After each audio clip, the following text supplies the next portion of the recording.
रुक गया। Good afternoon everyone.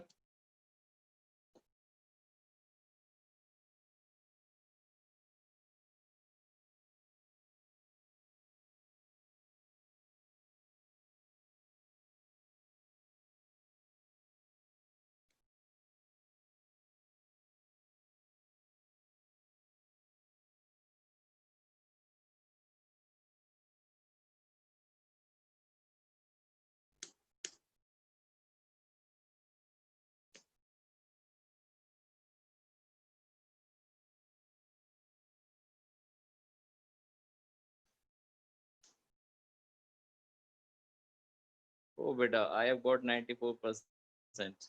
बहुत अच्छे बेटा, बहुत बढ़िया। पार्टी वार्टी किए कि नहीं किए? सर अभी नहीं की सर। अच्छा, अभी नहीं किए। कर लेना, यस कर सर। लेना, बस दुकान से कुछ मत मंगाना। Okay sir. सर कोचिंग आऊँगा तो मिठाई जरूर खिलाऊंगा। क्या हुआ? सर कोचिंग आऊँगा तो मिठाई जरूर खिलाऊंगा आपको। हाँ बिल्कुल बिल्कुल, मैं वेट करूंगा भाई। सर वैसे टारगेट तो मेरिट का था बस, बट मेरिट में आ नहीं पाया सर, बट 12th में ट्राई करूंगा। ठीक है, कोई बात नहीं, बहुत अच्छी बात। चलिए, बेस्ट ऑफ लक आगे फ्यूचर के लिए भी। स्टार्ट करते हैं हम लोग। लास्ट लेक्चर में बेटा कहाँ पे क्या पढ़ रहे थे?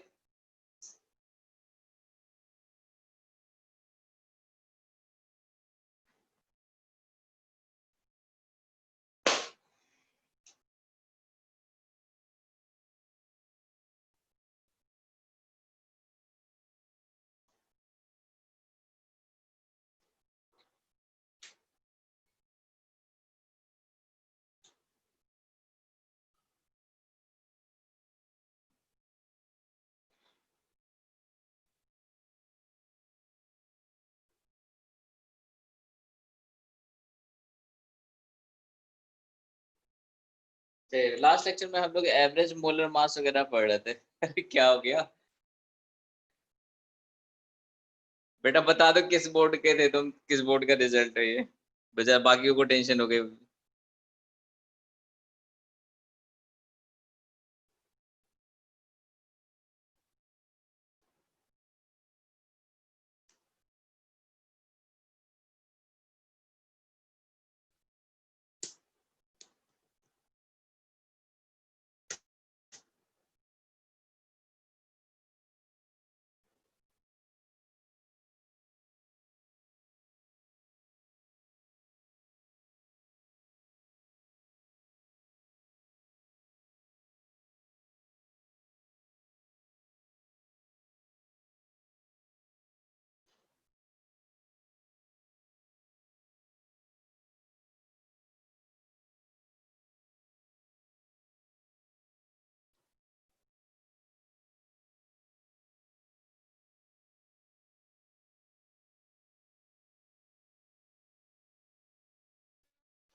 चलिए बेटा, स्टार्ट करते हैं। लास्ट लेक्चर में हम लोग एवरेज मोलर मास के बारे में डिस्कस कर रहे थे। नो सर, स्पेसिफिक ग्रेविटी पे थे। हाँ, स्पेसिफिक ग्रेविटी। ठीक है, चलिए। एवरेज मोलर मास के अपने क्वेश्चन सारे करके ठीक है।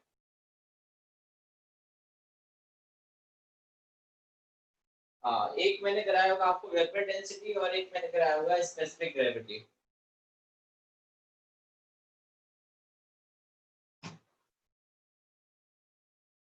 चलिए, अब मैं कुछ क्वेश्चन लिखता हूँ, दो क्वेश्चन आप लोग इसका सॉल्व कीजिए और आंसर बताइए।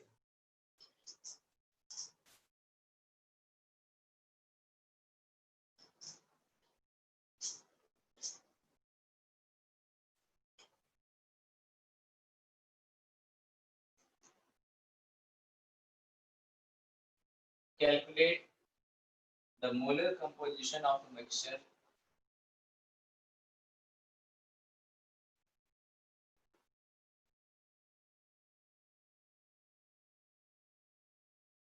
of SO2 and SO3, SO2 and SO3, if its vapor density is 36.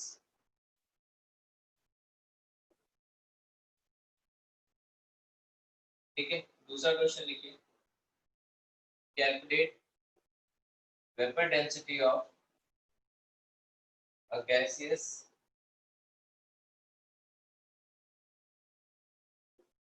mixture containing O2 and O3, containing O2 and O3 in 4:3 mass ratio.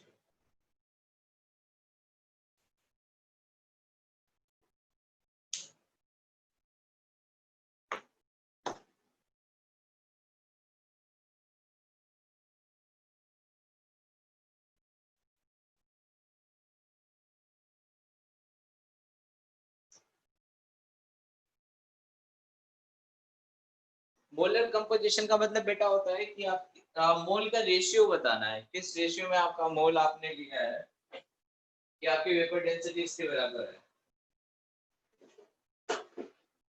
Molar composition, percentage composition, ये सब चीजें मतलब रेशियो पूछती हैं basically.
चलिए बेटा, किसी कुछ आंसर आया? सर 50-50 आ रही है। 50-50 आ रहा है तो सही है, और क्या। दूसरे वाले का बताइए क्या है। सर निकाल रहे हैं अभी। हाँ निकालो।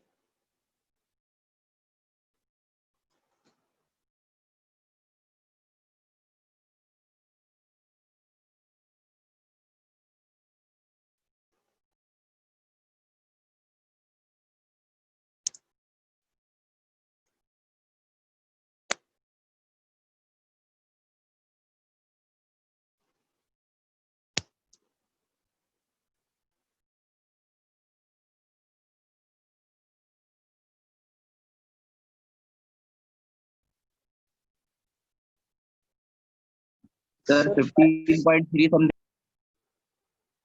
क्या रहा दूसरे वाले का?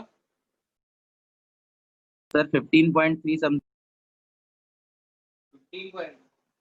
56/3 आंसर आ रहा है। 15.3 नहीं 56/3 मतलब अगर आप करेंगे तो आएगा 18 3 54 19 18 पॉइंट समथिंग आएगा आंसर।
चलिए यस सर 18.3 चलिए अब देखते हैं, हो सकता है मैंने आंसर गलत लिख रखा हूँ, देखता हूँ सॉल्व करके देखते हैं क्या आंसर आता है। सबसे फर्स्ट वाला देखते हैं, calculate the molar composition of mixture of SO2 and SO3 if it's vapour density is 36। ठीक है, अगर मिक्सचर की वेपर डेंसिटी 36 दे रखी है यानी मास ऑफ मिक्सचर किसके बराबर आएगा बेटा, 72 के बराबर आएगा।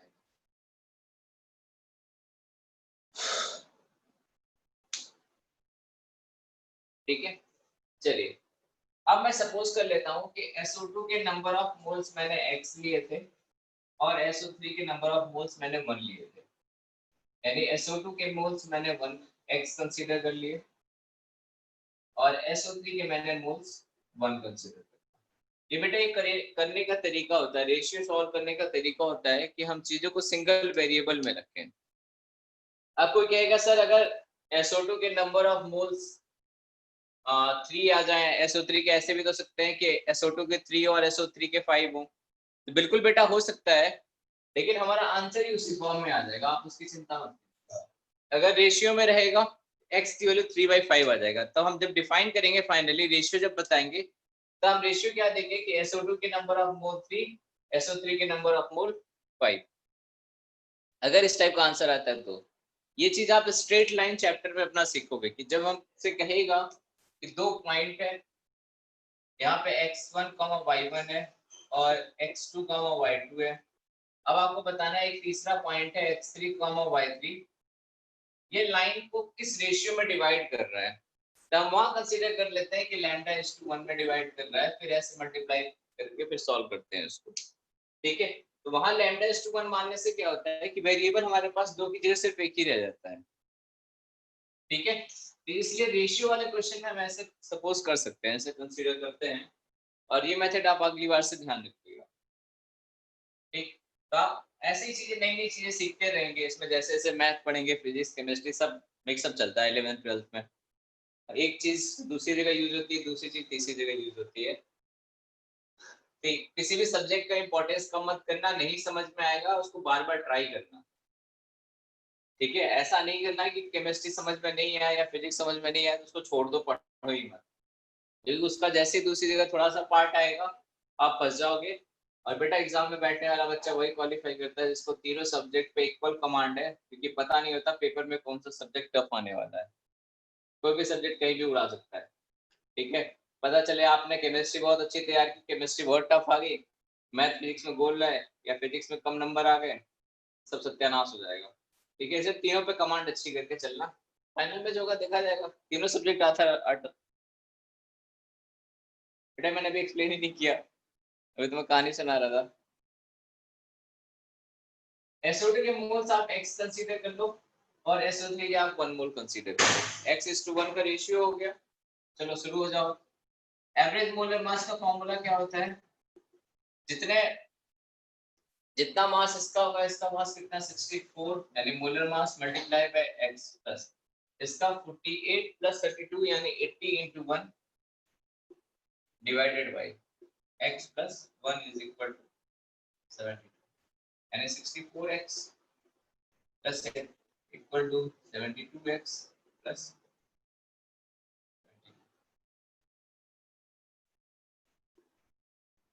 ठीक है। तो अगर आप इसे सॉल्व करोगे तो 72 में से 64 घटाओगे 8 यानी 8 इक्वल टू 8x आएगा, 8 से 8 उड़ गया यानी x की वैल्यू क्या है 1 यानी रेशियो क्या है 1:2। अगर ये x की वैल्यू 3/5 होता 72 बेटा ये ना आपको वेपर डेंसिटी गिवन है। तो वेपर डेंसिटी क्या होता है mass divided mass of gas divided by 2। जब आपको ये जरूरी सिंगल के लिए लगेगा, ये मिक्सचर के लिए भी सही होता है वेपर डेंसिटी का फॉर्मूला। तो एक बार अगर मैंने मोलर, इसीलिए तो मैंने आपको एवरेज मोलर मास कैलकुलेट करना बताया। आपको एवरेज वेपर डेंसिटी दे रखी है तो अगर इस फॉर्मूले से निकालोगे तो एवरेज मोलर मास आता है। ठीक है, चलिए अब अगर बात करते हैं SO2 के मोल्स 1:1 आ गया। पहला मेथड तो ये था जो आपका जनरल मेथड है, आप जिससे क्वेश्चन इसी से अटेम्प्ट करोगे।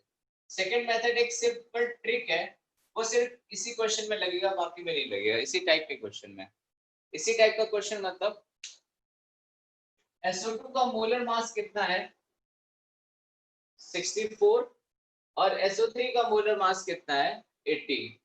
आप दोनों को जोड़ लो, कितना आया 144। अब दोनों को 2 से डिवाइड कर दो, कितना आया 72। तो आप आंसर सीधा 1:1 टिक करना, बात खत्म। आपको क्या करना है दोनों के एक मोल लेके, ठीक है, उनका एवरेज कैलकुलेट कर लेना है बस। अगर एवरेज इसके बराबर आ रहा है तो आप आंसर 1:1 टिक कर देना। ठीक है, ये सिंपल इसी पर्टिकुलर टाइप के क्वेश्चन में लगेगा कि आपको अगर दे रखा हो एवरेज मोलर मास 2 मिक्सचर का या 3 मिक्सचर का भी हो तब भी चल जाएगा। 2 मिक्सचर का दे रखा है एवरेज मोलर मास, आप दोनों को 1:1 कंसीडर करके सिंपल दोनों के जोड़ के बटे 2 कर दो। अगर 3 हो तो तीनों को जोड़ के बटे 3 कर दो। ठीक है, अगर उसके बराबर आ रहा है तो आपको इतनी कैलकुलेशन नहीं करनी पड़ेगी, सीधा आपका आंसर आ जाएगा।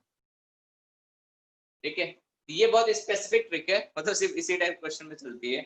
और नहीं अगर आता है तो फिर आप इस मेथड से फिर अप्रोच करने लग जाना। अगर लगे कि 72 नहीं आ रहा है आधा करने पे, फिर आप x:1 मान के ऐसे अप्रोच कर लेना। चलो इस सवाल पे आते हैं, आपसे क्या कहा हुआ है रैपिड। अच्छा चलिए बताइए इसमें ऊपर वाले में कोई डाउट है?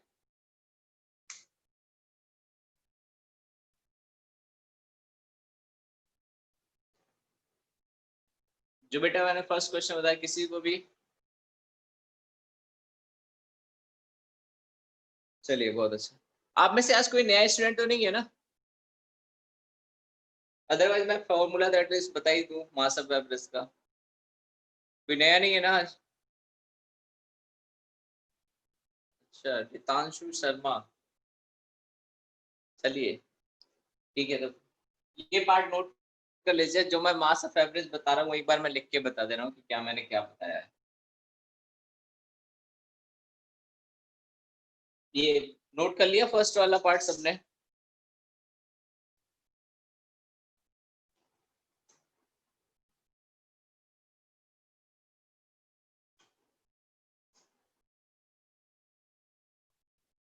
ठीक है, एक बार मैं ब्रीफ दे रहा हूँ बेटा। आप नंबर ऑफ मोल्स के पुराने लेक्चर्स देख लेना, रिकॉर्डिंग आपको मिल जाएगी, प्रेम सर से कांटेक्ट करके ले लेना। आप उससे देख लेना, जो चीज नहीं समझ में आएगी आप मेरा पर्सनल नंबर उनसे लेके मुझे मेरा डाउट टाइम ले लेना।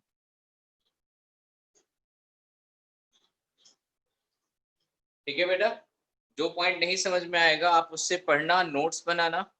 जो नहीं समझ में आएगा आप मुझसे सर से बात करके मेरा डाउट टाइम ले लेना, मैं आपको पर्सनली डाउट टाइम दे दूंगा। ठीक मैं है पहले सर। मोलर मास एवरेज समझा देता हूँ क्या चीज है। मान लो एक कंटेनर में हमारे पास दो अलग अलग, दो क्या दो से ज्यादा दे रहे हैं तब भी कोई बात नहीं रहेगी। मान लो ए गैस है, बी गैस है, या फिर ऐसे सिंपल जो हमने गैस देखे हैं CO2 है, SO2 है, H2 है और N2 है, 4 गैस अलग अलग है। हमने एक कंटेनर में भर के बंद कर दिया है इनको। ठीक है, भर के बंद करने के बाद हमने क्या किया, एक चम्मच डाला या फिर एक ग्लास ट्यूब डाला, इसमें ट्यूब डाल के इसमें से भर के इनको निकाल लिया। तो भर के निकालोगे, अगर आप मान लो इनका मिक्सचर था, तो गैसेस का मिक्सचर कैसा होता है, होमोजेनियस मिक्सचर होता है। आप भर के एक छोटे से कंटेनर में आपने निकाला, इसमें भी CO2 रहेगा, SO2 रहेगा, H2 रहेगा और N2 रहेगा। ठीक, अब आपसे पूछता है कि भाई अगर मैंने एक बर्तन में सिर्फ टोटल 1 मोल गैस निकाले, टोटल कितने निकाले, सिर्फ 1 मोल गैस निकाला है, उस 1 मोल गैस का वेट कितना आएगा इस मिक्सचर का। तो अगर 1 मोल गैस का वेट हम निकालने की कोशिश करेंगे तो ना ही वो CO2 के बराबर आएगा, क्योंकि CO2 का मोलर मास कितना होता है 44 ग्राम, SO2 का मोलर मास कितना होता है 64 ग्राम, H2 का कितना होता है 2 ग्राम, N2 का कितना होता है 28 ग्राम। जो ये मिक्सचर हमने निकाला है बेटा, इसमें 1 मोल का मतलब कितना हुआ 6.02 इंटू 10 की पावर 23 मॉलिक्यूल्स। ठीक है, तो हो सकता है जो हमने निकाला है इसमें 1/3 CO2 हो, 1/3 SO2 है, 2/3 हो गया, 1/6 H2 हो, 1/6 N2 हो, कुछ भी हो सकता है रेशियो। तो एक हम जनरलाइज करके अपना एवरेज मोलर मास निकाल लेते हैं। एवरेज मोलर मास का मतलब क्या होता है कि अगर हमने हाथ डाला, मुट्ठी भर के 1 मोल गैस निकाल लिया, तो उस 1 मोल गैस का वेट कितना आएगा। तो उस 1 मोल गैस का वेट निकालने के लिए हमने फॉर्मूला डिराइव किया था, जिसको हम कह रहे थे एम एवरेज या एवरेज मोलर मास। ये किसके बराबर होता है, number of moles of gases, मान लो N1, पहले गैस के नंबर ऑफ मोल जितने हैं मल्टीप्लाई बाय उसका मोलर मास यानी M1, plus number of moles of gases multiply by उसका molar mass, number of moles of gases multiply by उसका molar mass, divided by total number of,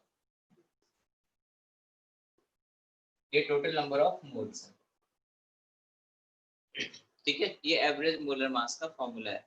N1 M1 से हमने क्या निकाला, total weight निकाला gas का। मान लो CO2 हमारे पास 2 मोल होता, SO2 हमारे पास 1 मोल होगा, मान लो मैंने लिया है, H2 मैंने 1 मोल लिया है और N2 मैंने 2 मोल लिया है। तो टोटल वेट कितना आता है बेटा, N2 का 2 यानी 56, हाइड्रोजन का 2 × 1 यानी 2, SO2 का 1 यानी 64, CO2 का 44 × 2 यानी 88। टोटल वेट ये हो गया। अब कितने मोल थे एवरेज करना है, तो 2 1 3 1 4 और 2 6 मोल थे। अब ऐड करो, 56 2 58, 58 4 62 60 122, 122 और 8 130 और 80 210 डिवाइडेड बाय 6, यानी कितना है ये 105 डिवाइडेड बाय 3 ग्राम। ये आपका एवरेज मोलर मास है। यानी हमने जो डब्बिया भर के इसमें निकाला है, इसमें अगर इस हिसाब से कंटेनर के हिसाब से मोल रेशियो रखा है, इसका वेट कितना आएगा 105.3 ग्राम आएगा अगर 1 मोल हमने गैस निकाला। इसे हम कहते हैं एवरेज मोलर मास।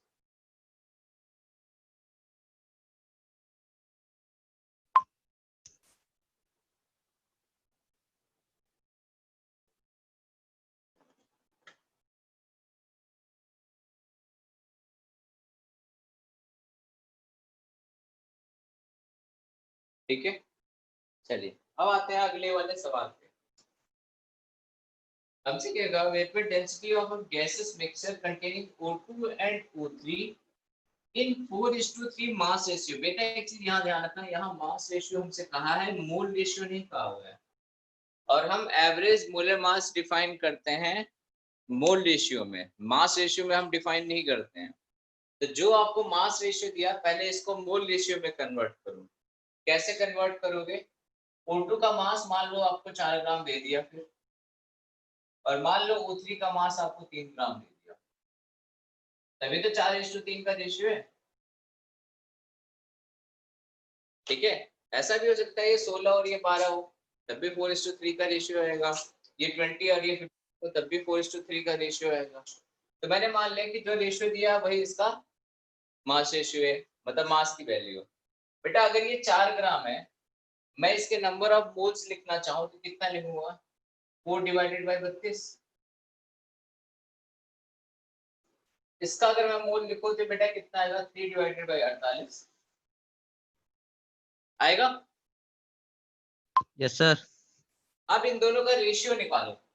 रेशियो निकालोगे इसका मतलब क्या हुआ, moles of O2 divided by moles of O3, यानी 4/32 डिवाइडेड बाय 3/48। तो 16 दूना 32, 16 तिया 48, 2 से ये उड़ गया और 3 से ये उड़ गया। तो क्या आया रेशियो 2:1 का। ये आपका है क्या है, मोल रेशियो आया है कितना 2:1 का। अब इससे आप एवरेज मोलर मास निकालोगे। ये मोल का रेशियो पता चल गया। अब O2 कितने मोल है तो आंसर दोगे 2 मोल है। O3 कितना मोल है तो आंसर दोगे 1 मोल है। अब एवरेज मोलर मास निकाल के बताओ कितना आ रहा है।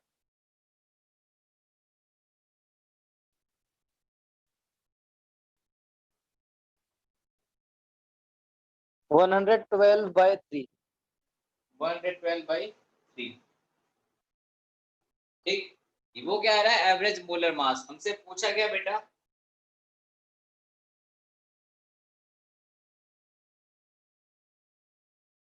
हमसे क्वेश्चन में क्या पूछा है, वेपर डेंसिटी यानी क्या करना पड़ेगा एवरेज जो मोलर मास है उसका फॉर्मूले में पुट करना पड़ेगा।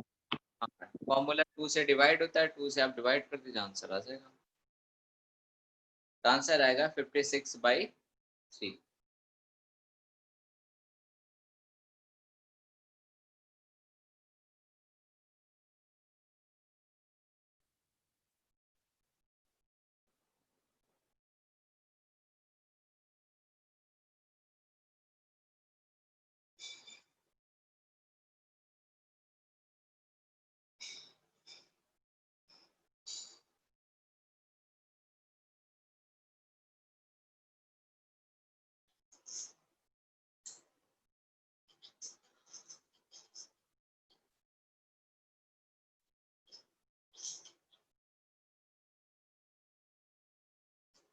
चलिए मैं एक बार रख के दिखा देता हूँ। एम एवरेज निकालोगे, मैंने मान लिया जो रेशियो है वही नंबर ऑफ मोल है। बेटा अगर किसी को डाउट है 2:1 मानने में तो मैं 4:2 मान के दिखा दे रहा हूँ।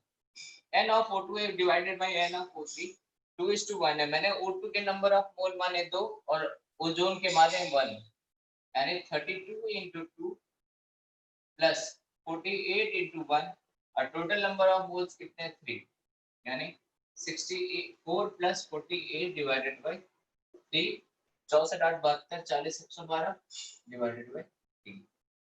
या फिर बिल्कुल आप जनरल जाओगे तो आप ऐसे मानोगे कि मोल्स ऑफ O2, जब आप लिख करके बेटा सॉल्व करोगे बोर्ड एग्जाम में तो ऐसे करोगे, आप मोल्स ऑफ O2 लिखोगे किसके बराबर 2x के बराबर, एंड मोल्स ऑफ O3 आप क्या किसके बराबर लिखोगे x के बराबर।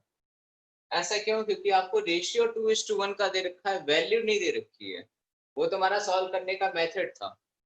तो हम क्या लिखेंगे मोल्स ऑफ O2 किसके बराबर है 2x के बराबर, मोल्स ऑफ O3 किसके बराबर है x के बराबर है। रेशियो निकालो अपने आप 2:1 का आएगा।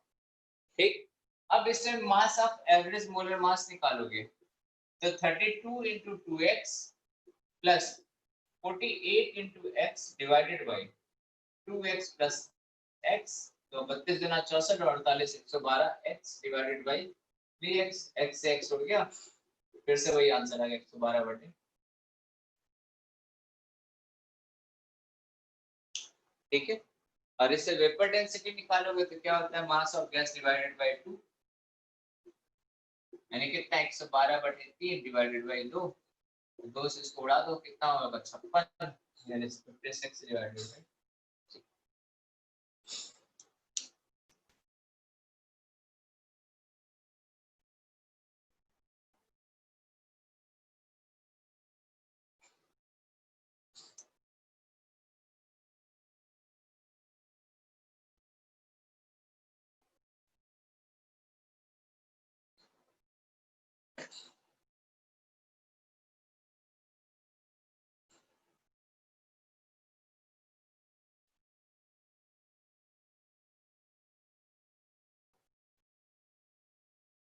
सर हाँ जी बेटा, सर एवरेज एटॉमिक मास में जो अबंडेंस होती है वो मोल परसेंटेज होती है कि मास परसेंटेज?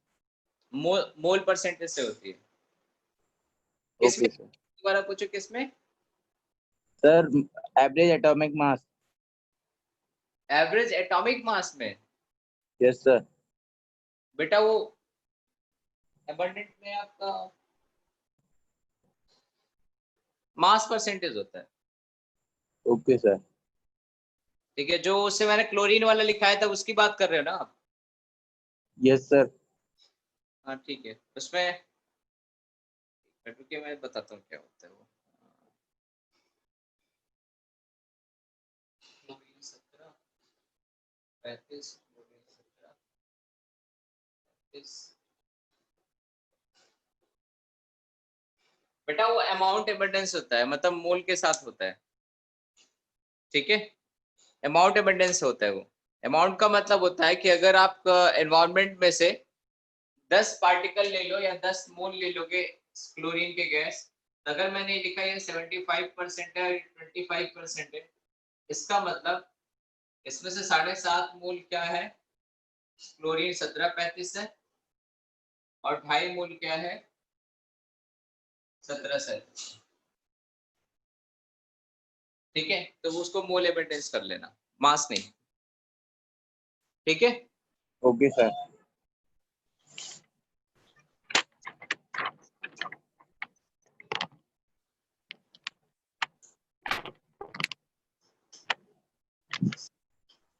चलिए एक और सवाल करते हैं।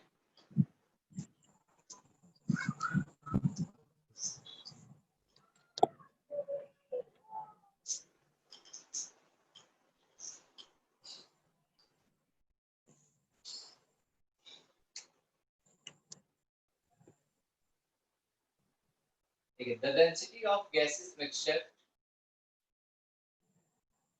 The density of gaseous mixture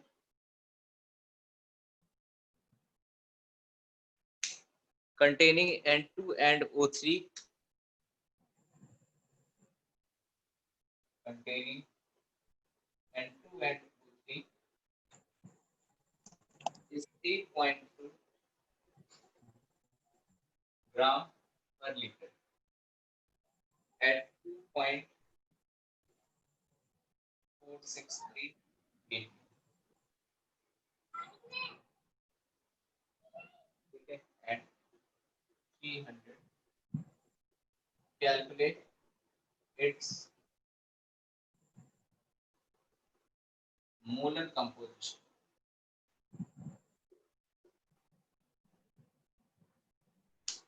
चलिए 1 मिनट का टाइम दे रहा हूं बेटा, सब लोग इस सवाल को ठीक से 2-3 बार पढ़ना, फिर सोचना, फिर बताना। माइक म्यूट कर लो सब लोग।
अभिषेक अपना माइक म्यूट करो। चलिए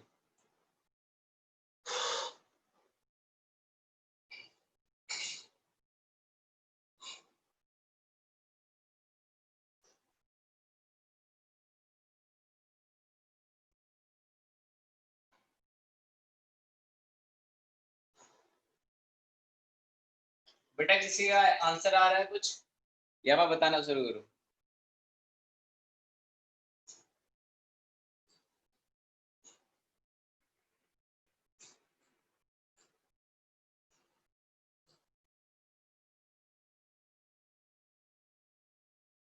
अच्छा नहीं आ रहा। आ रहा है बस 2 मिनट। अच्छा तो ठीक है वेट कर रहा हूँ।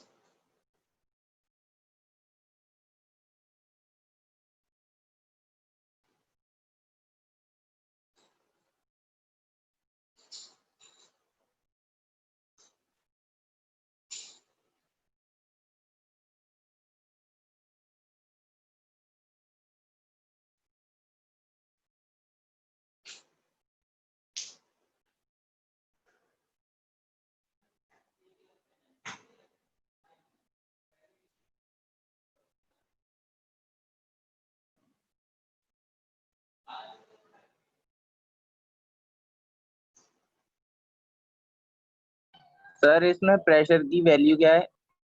क्या है बेटा? सर प्रेशर की वैल्यू जो है वो क्या है? 2.463 ATM। चलो मैं थोड़ा अप्रोच बताता हूँ।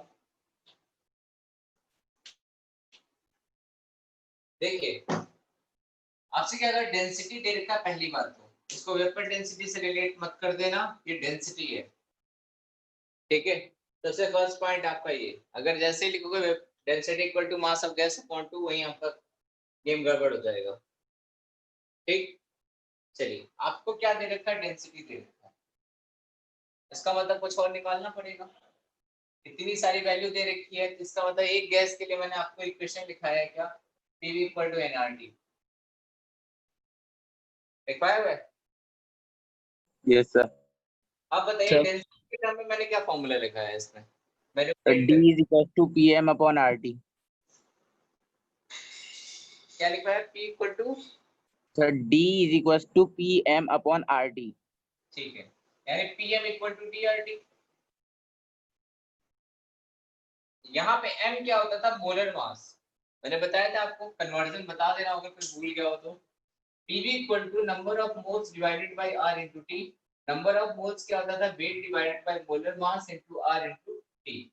तो P into M equal to W by V into R into T। W by V क्या होता है बेटा, डेंसिटी, यानी P into molar mass equal to density of mix, density into R into T। इसको हम दूसरी तरीके से ऐसे भी लिखते हैं, P into mass of mixture is equal to density of mixture into R into T। Mass of mixture का मतलब वही मास जिसे हम कहते हैं, ठीक है, उसी को यूज करते हैं। प्रेशर हमको कितना दिया हुआ, कहा गया 2.463 ATM, चलो 2.463 ATM रख दिया। यहाँ पे क्या आएगा, मास, मोलर मास मिक्सचर वाला यानी एवरेज वाला, इक्वल टू उस मिक्सचर का हमको क्या दे रखा है, डेंसिटी दे रखी है, ठीक है। डेंसिटी बेटा क्या दे रखी है, 3.2 ग्राम पर लीटर, ठीक है। तो डेंसिटी का वैल्यू पुट करो यहाँ पे 3.2 ग्राम पर लीटर मल्टीप्लाई बाई आर की वैल्यू कितनी होती है, 0.0821 ATM इनवर्स, ATM था फिर लीटर था, then mole inverse, kelvin inverse. ये मैंने यूनिट लिखा था, यूनिट में इसलिए लेके अभी स्टार्टिंग में लिख के लेके चल रहा हूँ कि आपको बताऊंगा कि सिर्फ वैल्यू ही नहीं घटती, यूनिट भी घटती है, जिससे आंसर उस हिसाब से आता है। आप फिजिक्स का यूनिट एंड डायमेंशन पढ़ लोगे तो उसका आप समझ जाओगे, ठीक है। Pressure into molar mass equal to, जो आपको वैल्यू किसकी दे रखी है, density into R into T। Temperature कितना दे रखा है, 300 केल्विन। यानी हमने जो वैल्यू रखी है वो सही रखी है। जनरली हमको डेंसिटी किसमें गिवन होती है, ग्राम पर ml में दिया होता है। हम इसमें पढ़ते हैं कि अगर देखो वाटर की डेंसिटी अगर हमको देता है तो डेंसिटी ऑफ वाटर किसमें लिख के देता है, 1 ग्राम पर ml, लेकिन हमको इसमें किसमें दे रखा है, 3.2 ग्राम पर लीटर में। तो इस क्वेश्चन में जहां भी आपने डेरिवेशन लिखा है उसमें एक चीज लिख लो कि डेंसिटी ऑफ मिक्सचर हमेशा किसमें रहेगी, हमारी ग्राम पर लीटर में होनी चाहिए, और नहीं होगी तो कन्वर्ट करके तब यूज करोगे आप। ये चीज आप लिख लीजिए, जहां पे PM mixture equal to DM mixture into RT, अगर यही लिखा है तो यहीं पे लिख लो कि डेंसिटी की यूनिट किसमें होनी चाहिए, ग्राम पर लीटर में। अगर ग्राम पर मिलीलीटर में दिया तो आप उसे बदलोगे। दूसरी बात, गैस के लिए लगाना, लिक्विड के लिए मत लगा देना formula. PV equal to NRT सिर्फ और सिर्फ गैस के लिए डिराइव होता है, लिक्विड के लिए नहीं डिराइव होता। चलिए करते हैं, गुणा भाग शुरू करते हैं। 300 से 8.21 को मल्टीप्लाई करोगे तो लीटर से लीटर उड़ गया, एटीएम से एटीएम उड़ गया, बचा क्या, ये केल्विन में आएगा, तो केल्विन से केल्विन उड़ गया, मोल वाली टर्म बची है। ठीक है, दैट मीन्स मोलर मास किसमें आता है, ग्राम पर मोल में आता है, तो ग्राम पर मोल में आंसर आएगा अपना, एक मोल का मास कितना हुआ। ठीक है, the mass of mixture is equal to 3.2 multiply by 0.081 को 300 से मल्टीप्लाई करोगे तो 0 से 0 यहाँ पॉइंट आ गया, यानी कितना आ रहा है 24.63 डिवाइडेड बाय 2.463। इससे इसको उड़ा दो, 10 कितना आया बेटा, 32 ग्राम आया है किसका, मोलर मास ऑफ मिक्सचर। अगर आप इसको लिखोगे 32 ग्राम पर मोल आया है, यानी एक मोल का मास कितना है, 32 ग्राम के बराबर। चलिए, इतनी राम कहानी में किसी को कुछ पूछना है कि किसको वनवास क्यों मिला?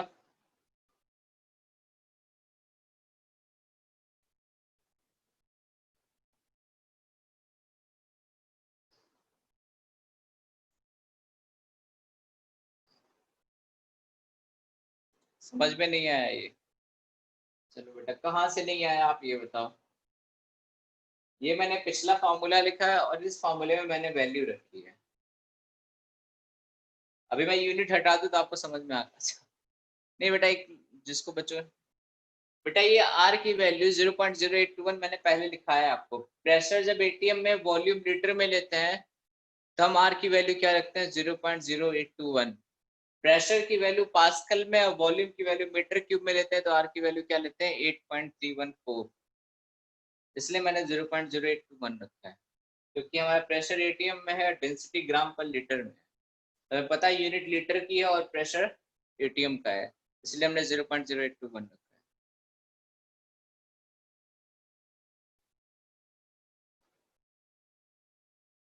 बेटा जिसको नहीं समझ में आया माइक अनम्यूट करके पूछो, कहाँ नहीं आया, तब मैं वहां से बताऊं, मुझे पता तो चले कहाँ से आपको नहीं आया, क्योंकि ये पुरानी चीज है।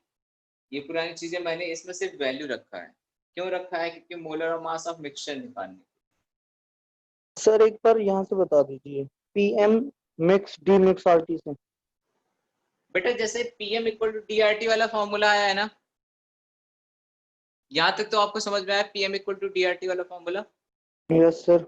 सर हाँ जी, सर जो यस आप सर। भी जिस फॉर्मूले की बात कर रहे थे ना, उसके नीचे वाला फॉर्मूला समझा दीजिए।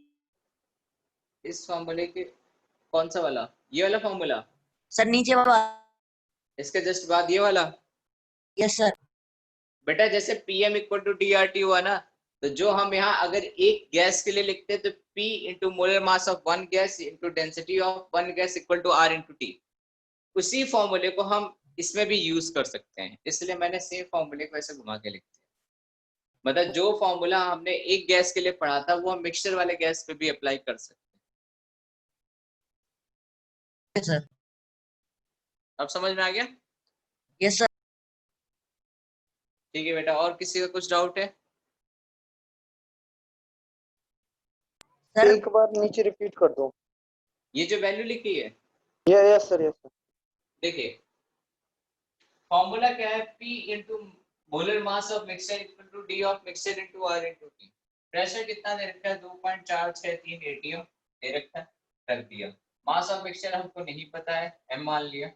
डेंसिटी कितनी दे रखी है, 3.2 ग्राम पर लीटर। हमारी डेंसिटी की यूनिट क्या होनी चाहिए, ग्राम पर लीटर ही होनी चाहिए, तो हमने उसी की फॉर्म में रख दिया, यानी 3.2। R की वैल्यू कितनी है, 0.0821, 0.0821 रख दिया। टेम्परेचर कितना है, 300, तो हमने 300 के बराबर। अगर यूनिट के साथ झोल-जमाल हो रहा हो तो आप उसको हटा दो। बस एक चीज ध्यान रखना है कि डेंसिटी किसमें रखनी है, ग्राम पर लीटर में, बाकी कोई मतलब नहीं है, करोगे कट-पिट के बराबर आता है। ठीक है, तो अगर सिंपल लिखोगे बिल्कुल लिख दो साधारण तरीके से आम मानस की तरह, तो 2.463 into mass of mixture equal to 3.2 into 0.0821 multiply by temperature कितना है 300। ये जो इतना छोटा सा है इसको ऐसे लिखा है हर एक चीज बताते हुए। तो आम आदमी की तरह लिखोगे तो आम आदमी की तरह ये लिखा है, वैल्यू सारी लिख दी। अब इसको सॉल्व कर लो, मास मिक्सचर आ जाएगा। मोलर कंपोजिशन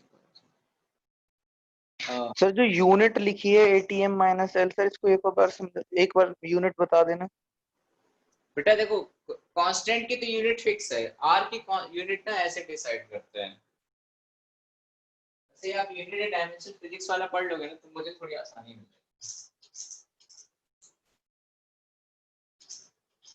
वो सर थोड़ा सा मतलब अलग से पढ़ा था NCERT में।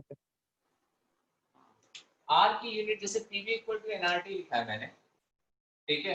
आर आपका कांस्टेंट है, ये कांस्टेंट ऐसा होता है जिसको यूनिट लेस होना होता है, ठीक है। यानी आर की वैल्यू अगर आप लिखोगे तो किसके बराबर आएगा, PV upon N into T के बराबर यूनिट आएगी। तो प्रेशर की यूनिट क्या होती है, एटीएम। वॉल्यूम की क्या होती है, लीटर। मोल की यूनिट, एन की यूनिट क्या होती है, मोल। और टेम्परेचर की यूनिट क्या होती है, केल्विन। इसको अगर आप लिखोगे तो ये लिखा हुआ है, एटीएम, लीटर, मोल इनवर्स, केल्विन इनवर्स। तो ये लिखा है। Okay sir.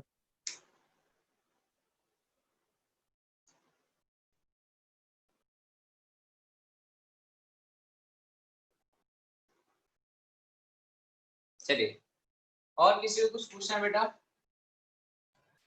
सर बोर्ड नीचे का दिखाई नहीं दे रहा थोड़ा सा।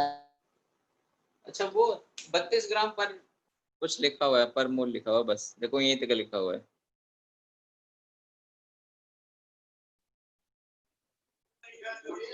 सर जी, सर 0.0821 आर की वैल्यू कैसे है सर, एक बार समझाना जरा। नहीं कांस्टेंट है आर, आपका एक गैसेस कांस्टेंट है, उस कांस्टेंट की वैल्यू आपको याद रखनी है। मैंने उसकी वैल्यू नहीं बताई कैसे निकाली है। आर की वैल्यू 2-3 वैल्यू अलग अलग होती है, हम एक अभी यूज करेंगे जो हम केमिस्ट्री में यूज करेंगे, उसके बाद बता दे रहा हूँ जो अभी हम मोल में यूज करेंगे। आर की 2-3 अलग अलग वैल्यू होती है। अगर प्रेशर हमने एटीएम में लिखा है और वॉल्यूम हमने लीटर में लिखा है, तब आर की वैल्यू आप क्या लिखोगे, 0.0821। प्रेशर अगर आपने पास्कल में लिखा है और वॉल्यूम आपने मीटर क्यूब में लिखा है, तब आपके कांस्टेंट की वैल्यू क्या हो जाएगी बदल के, 8.31।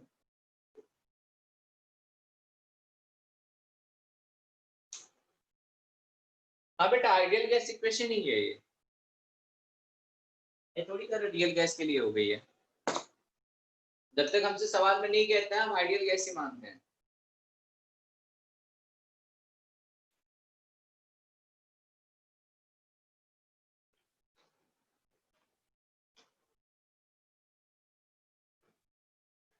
बेटा रियल मान लोगे तो झूठ धमाल हो जाएगा, रियल में बहुत दिक्कत होती है।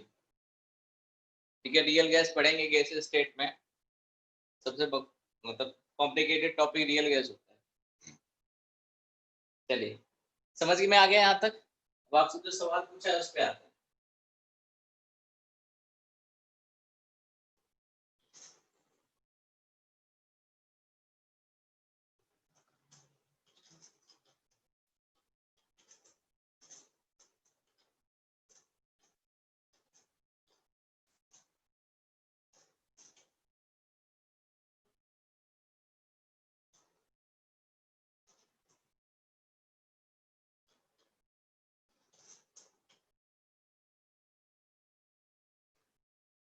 चलिए, हमसे पूछा गया था, मैं भूल गया सवाल में बेटा, पूछा गया हुआ था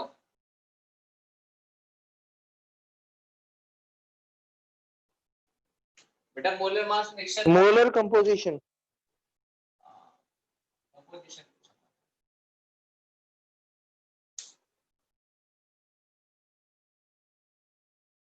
मोलर कंपोजिशन पूछा है, ठीक है। यानी हमारे पास कौन कौन है, N2 है और O2 था शायद, नहीं O3, ठीक है। चलो मान लो हमारे पास ये x% प्रेजेंट है, ये 100 - x% प्रेजेंट है,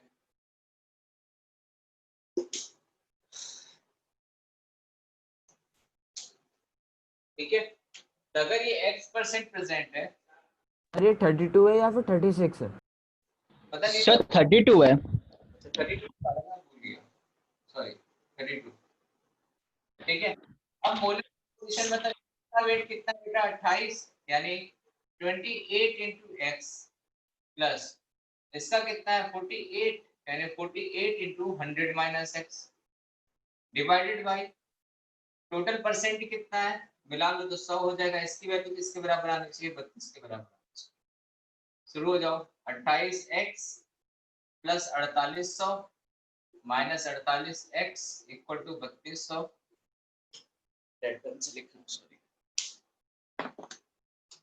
ठीक है। तो 28x में से 48 में कितना है -20, 48 से 32 में कितना है 1600 इज इक्वल टू 20x, 0 से 0 कट गया, x इक्वल टू कितना है 80। यानी हमारे पास नाइट्रोजन कितना परसेंट है 80% है, और ओजोन कितना परसेंट है 20%, ठीक है। अगर आपसे ये मोल रेशियो पे पूछता तो 4:1 आंसर आ जाता है, 4:1।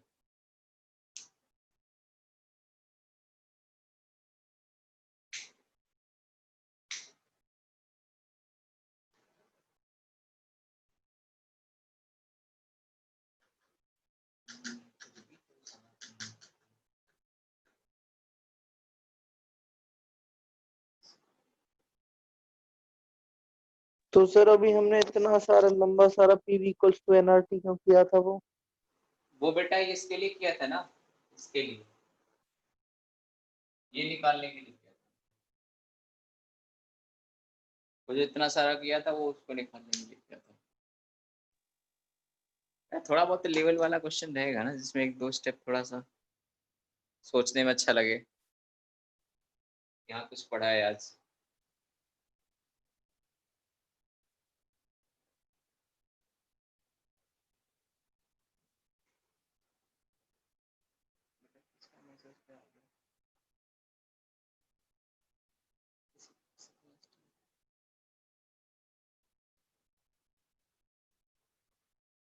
बेटा आप एक तो शीट फॉलो कर लो, दूसरा एन अवस्थी फॉलो कर लो फिजिकल के लिए,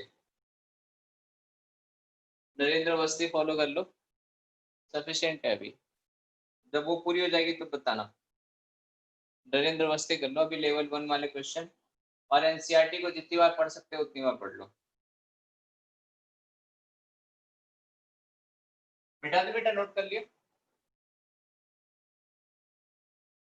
सर आपने नाम क्या बताया? नरेंद्र अवस्थी।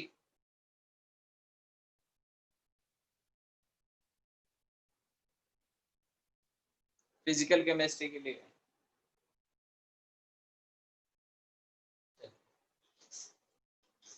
सर कोई नाम तो होगा बुक का, मतलब नरेंद्र अवस्थी ऑथर है ना ये तो? अरे कुछ नहीं, आप सर्च मारोगे मिल जाएगा, Narendra Awasthi physical chemistry search मारोगे, वो भाई साहब एक ही बुक लिखते हैं नरेंद्र अवस्थी की, लेकिन उसमें जेई वाली लेना, वो 2 लिखता है, एक जेई और मेडिकल, तो आप जेई वाली लेना।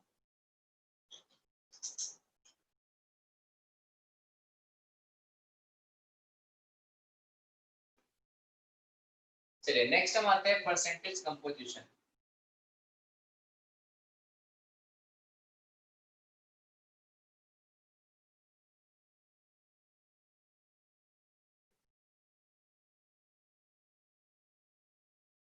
ठीक है, चलिए मान लीजिए हमारे पास H2O है,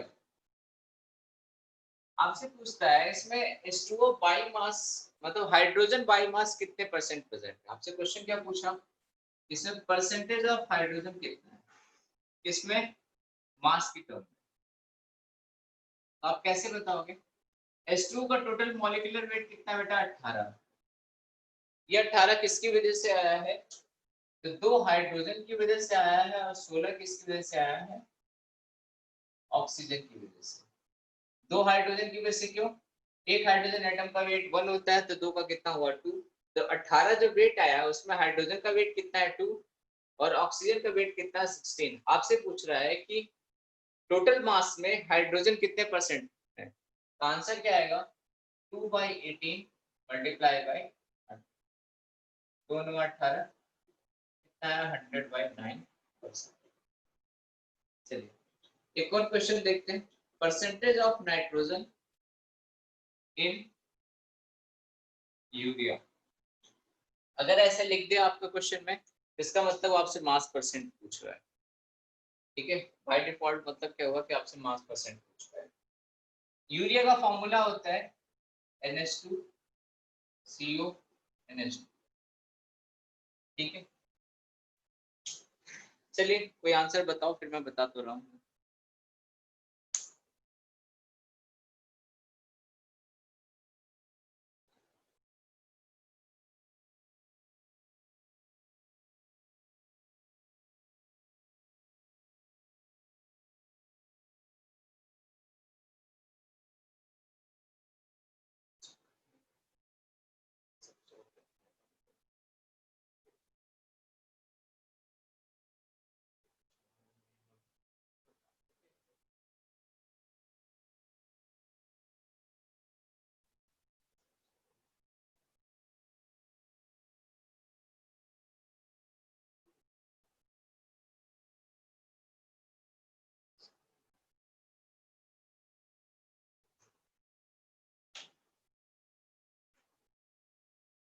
बेटा किसी का आंसर नहीं आया?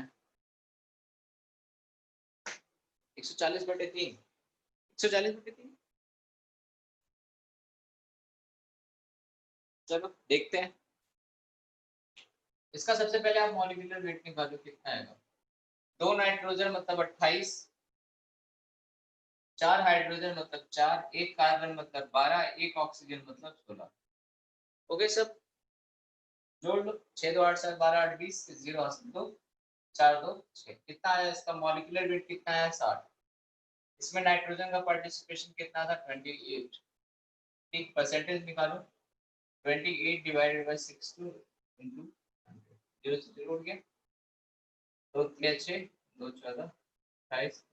ठीक है 140/3%। फिर किसका आया नाइट्रोजन में?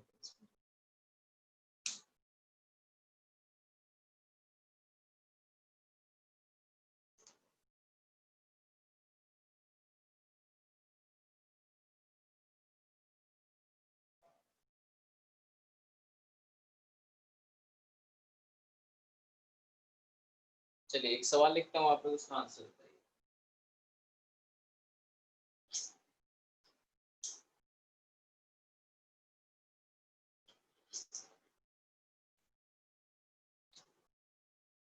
FeSO4 डॉट 2S2 इसमें परसेंटेज ऑफ H2O बताना है बाय मास। ठीक है, दूसरा सवाल लिखता हूँ। इसे Fe का वेट होता है, एटॉमिक वेट होता है 56। सल्फर का होता है 32, बाकी का आपको पता है। Oxygen 16, hydrogen 1। ठीक है, एक और लिखता हूँ। CuSO4 डॉट 5H2O में आपको परसेंटेज ऑफ ऑक्सीजन बताना है। कॉपर का एटॉमिक वेट होता है 63.5। ये अंडा नहीं लिखा मतलब 0 नहीं लिखा। Percentage of oxygen by mass नहीं कुछ लेके देगा इसका मतलब आपको बाय मास ही कंसीडर करना है।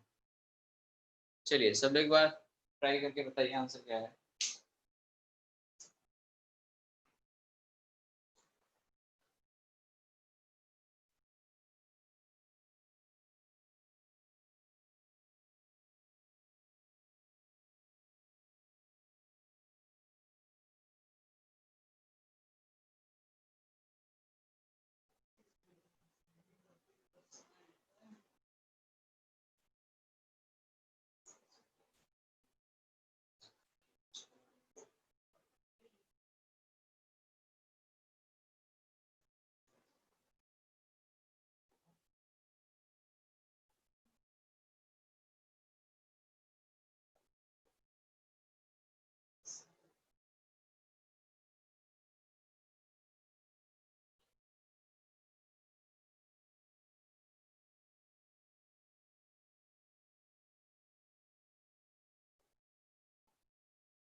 चलिए बेटा फर्स्ट पार्ट का आंसर 36 624 को डेल 100।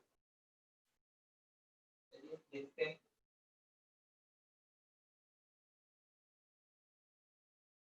पहले में 124 ही आया, 56 32 88 यही हो गया, 88 और 64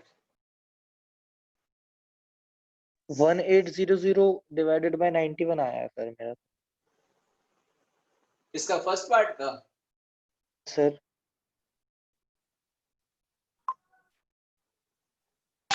सर 900/47 आ रहा है। फर्स्ट पार्ट का यस सर।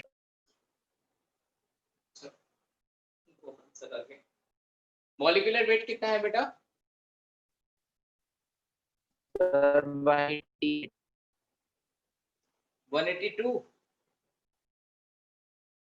सर फर्स्ट वाले का 36 डिवाइडेड बाय 124 into 100 आ रहा है। मॉलिक्यूलर वेट कितना है पहले वाला काफी बताओ। 188। 188 56 88 88 प्लस 64 प्लस 36 6 9 10 100। हाँ 188। H2O कितना है टोटल? 36 ग्राम है, डिवाइडेड बाय 188 मल्टीप्लाई बाय 100। ठीक है, तो डिवाइड करो, 2 18 2 9 18 2 94 2 9 18 2 47। हाँ 9 डिवाइडेड बाय 47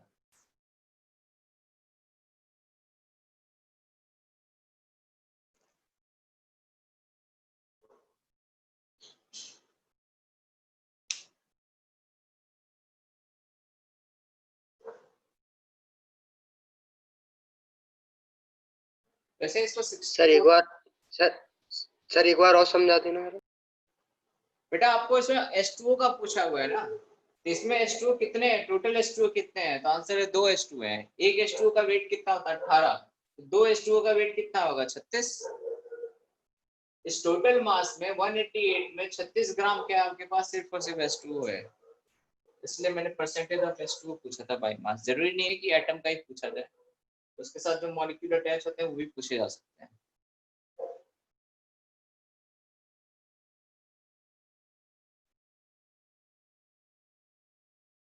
तीन H2O होते तो 54 लिखते और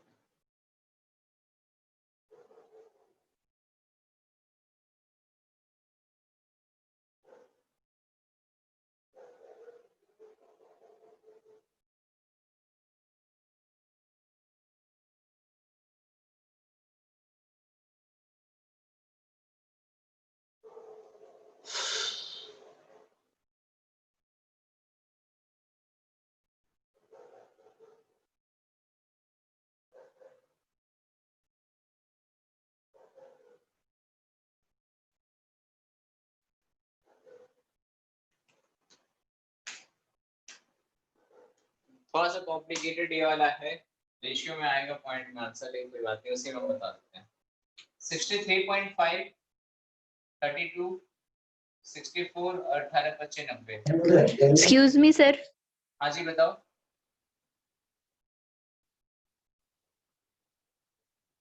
क्या हुआ आपकी सर आवाज? इसका 8000/249.5 आ रहा है। चलिए देखते हैं इसका मोलर मास निकालते हैं। 4 दूसरे 3 9 यानी 9.5 और 6 3 9 और 9 9 18 18 से 24 249.5 हो गया इसका मोलर मास। फिर कह लीजिए मॉलिक्यूलर वेट। ऑक्सीजन के लिए पूछा है, तो ऑक्सीजन 4 ऑक्सीजन यहाँ है 5 यहाँ है, टोटल ऑक्सीजन कितने हो गए? 9 ऑक्सीजन हो गए। तो टोटल ऑक्सीजन कितना होगा? 9, यानी ऊपर वेट कितना आएगा? 16 into 9 मल्टीप्लाई बाय यानी 144 अपॉन 249.5। ठीक है, इसको आपको सॉल्व करने की जरूरत नहीं है, ठीक है, क्योंकि पेपर में जब भी देगा तो इस टाइप से कुछ आंसर बना के देगा, उसको कैलकुलेशन नहीं करवानी होती। आईआईटी वालों की खासियत होती है, कुछ एक जगह कैलकुलेशन करवाते हैं, ऐसा नहीं सब जगह, क्योंकि उन्हें आपका टाइम भी खराब करवाना होता है, इसलिए बेटा दो इसे।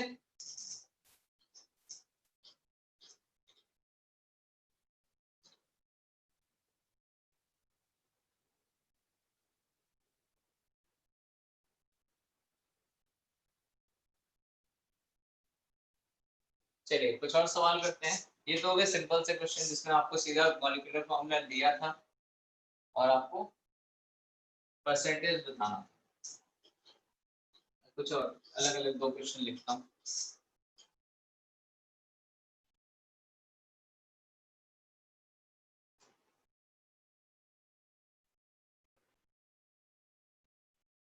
चलिए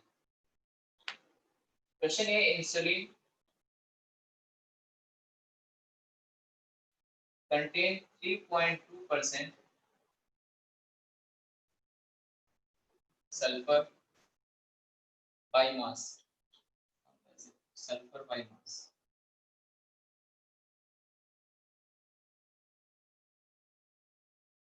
ठीक है, कैलकुलेट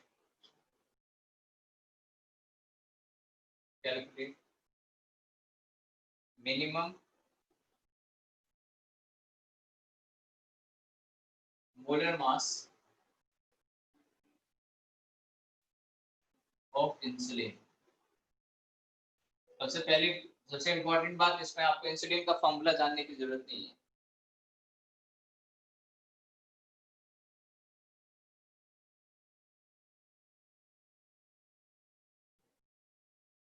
ठीक है, दूसरा question, N oxide of iron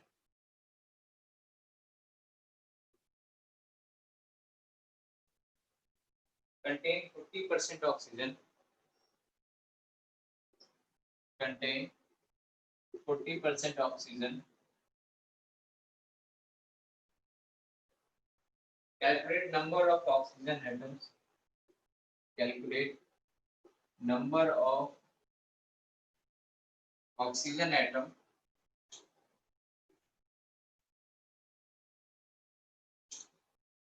calculate number of oxygen atom in it. Sorry, एक मिनट रुकिए देखता हूँ।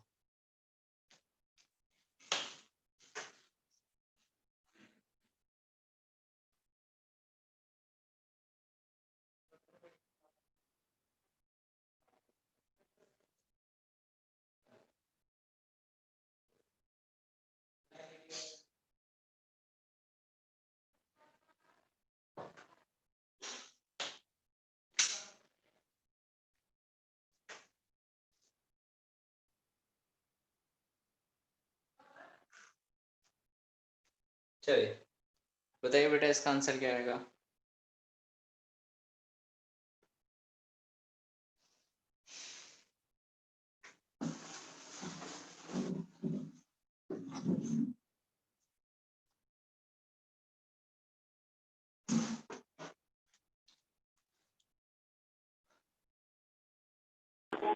Excuse me sir.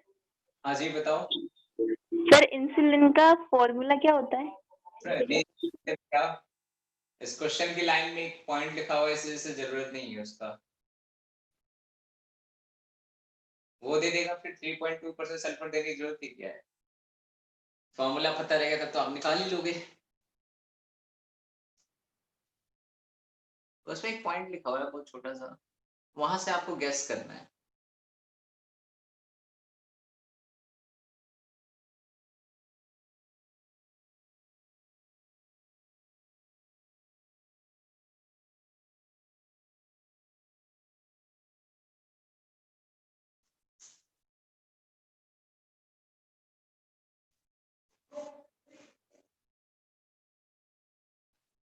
सर 1000। हाँ जी बेटा परफेक्ट, सही आंसर है 1000।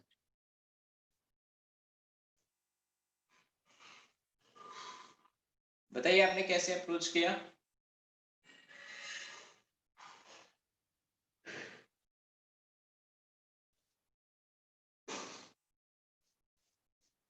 बेटा जिसका 1000 आंसर आया बताइए कैसे आया।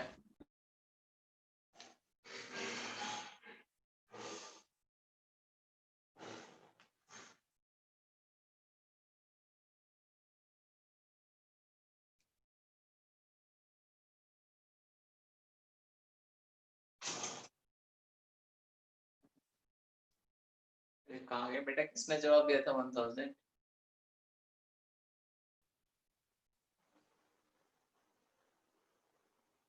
चलिए ठीक है, कोई बात नहीं।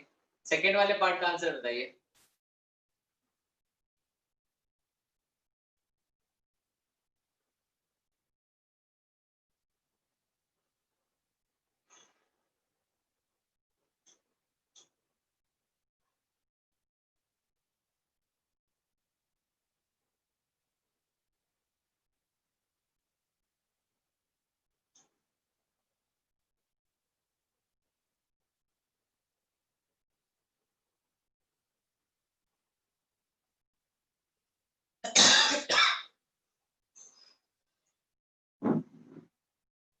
आयरन का वेट होता है, एटॉमिक वेट होता है 56।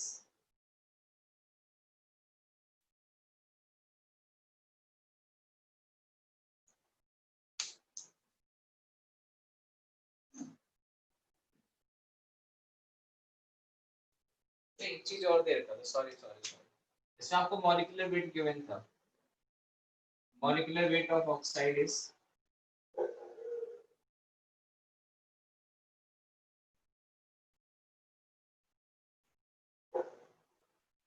160।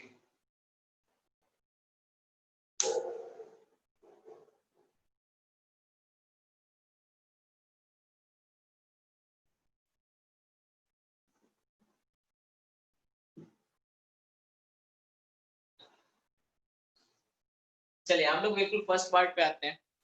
देखिए आपसे क्या कहा हुआ बेटा, इंसुलिन कितना है, 3, इंसुलिन में सल्फर कितना है 3.2%। ठीक है, तो 3.2% हमारे पास है सल्फर। एक लाइन लिखी हुई है ये वाली,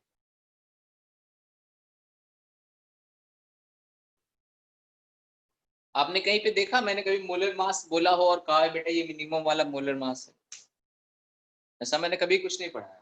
ठीक है, मोलर मास होता है, मोलर मास ही होता है। यहाँ मिनिमम देने का मतलब ये है कि हमने जो हमारा जो इंसुलिन का फॉर्मूला है, अगर उसका मिनिमम मोलर मास हम डिफाइन करेंगे तो उसमें सल्फर कितने एटम एटलीस्ट प्रेजेंट होना चाहिए।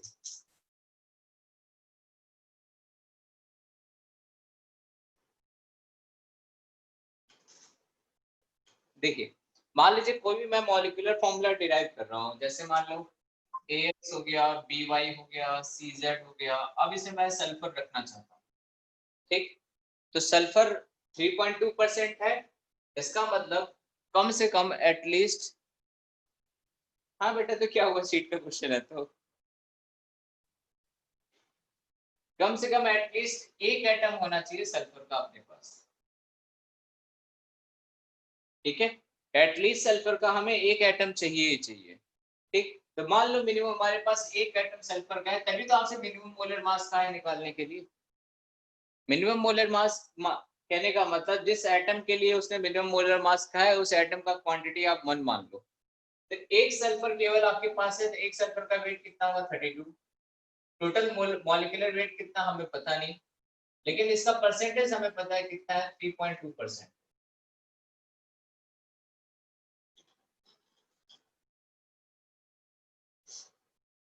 ठीक है, इसको डिवाइड कर दो, कितनी बार जाएगा, 10 बार, यानी मॉलिक्यूलर वेट बराबर किसका है, 1000।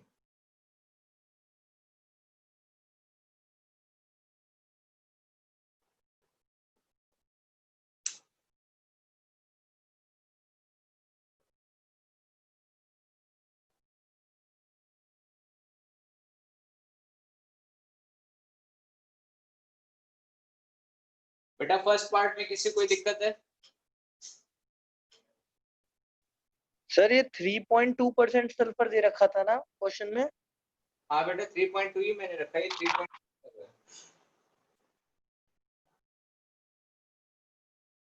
Okay sir okay.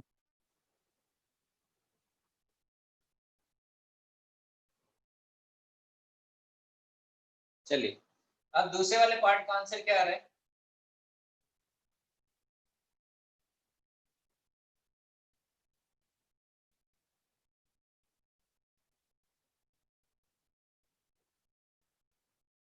बेटा 2.4 4 Na एटम। बेटा 4 Na नहीं, सिर्फ 4 एटम आपसे इन इट कहा हुआ है। इन इट का मतलब ये हुआ कि जो भी आपका मॉलिक्यूल है उसमें पर्टिकुलर कितने एटम है, तो आंसर आएगा 4 एटम है। ठीक है, तो मान लो फॉर्मूला क्या हो गया, FeXOY के बराबर। तो ऑक्सीजन के कितने एटम है, Y एटम है, यानी 16 × Y divided by molecular weight कितना है 160 multiply by 100 is equal to कितना दे रखा है 40 के बराबर। 0 से 0 उड़ गया, 16 से 16 उड़ गया, 10 चौके 40, यानी Y की वैल्यू कितनी आ गई 4। यानी एक मॉलिक्यूल में ऑक्सीजन के कितने एटम प्रेजेंट है, इसके 4 एटम प्रेजेंट। सर समझ में नहीं आया ये वाला यस सर। देखो, आपसे कहा आयरन का कोई ऑक्साइड है, मतलब 2 ही एटम है, या तो आयरन और ऑक्सीजन है, 2 एटम है अपने पास। Fe मैंने मान लिया कितने एटम है, X एटम है, और ऑक्सीजन Y एटम के बराबर है। ठीक है, तो बताइए आपका इस पूरे मॉलिक्यूल में ऑक्सीजन का कितना वेट प्रेजेंट है, तो जितने नंबर ऑफ एटम है ऑक्सीजन के मल्टीप्लाई बाय एक एटम का मास कितना हुआ 16Y। अब समझ में आया मैंने क्या लिखा, यस सर।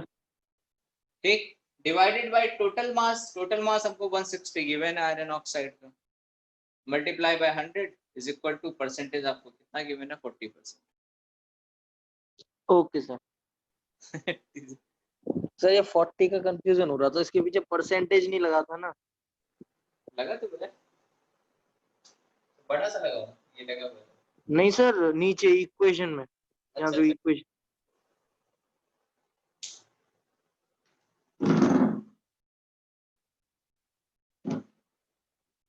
चलिए एक और क्वेश्चन लिखता हूँ।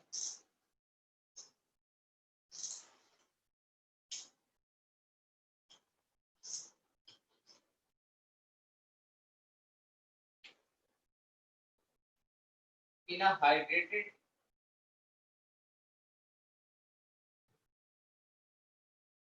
chloride of magnesium,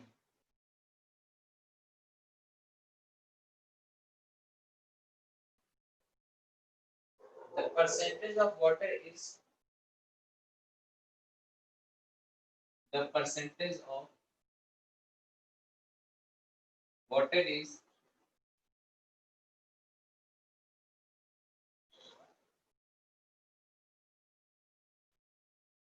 53.2%. Calculate its formula.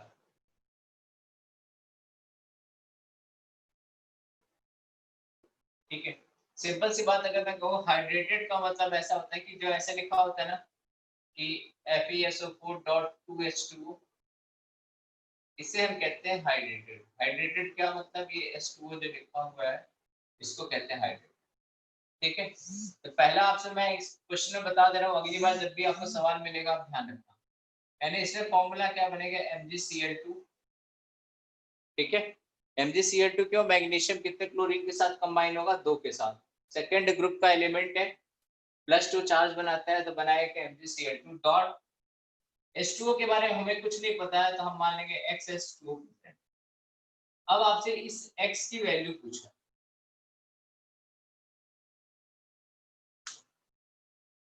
ठीक है, आपसे इस X की वैल्यू पूछा है। एक मिनट का टाइम है, आप सोच के बताओ आंसर क्या है। थोड़ा अप्रॉक्सीमेट आता है और कैलकुलेटिव है थोड़ा सा।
चलिए देखते हैं, मैं कैलकुलेशन वाला पार्ट स्किप कर दूंगा, बस मैं कॉन्सेप्ट समझा देता हूँ।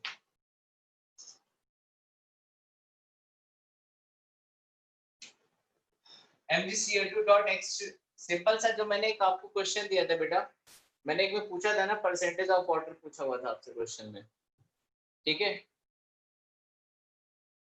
मोलिकुलर वेट, सॉरी, mg का 24 होता है, एटॉमिक नंबर 12 और एटॉमिक वेट 24 होता है, और क्लोरीन का 35.5 होता है, ठीक है। एक जगह मैंने आपसे पूछा था ना कि परसेंटेज ऑफ H2O क्या है, इसमें देखो H2O की वैल्यू पूछ ली, x के बराबर क्या है, ठीक है।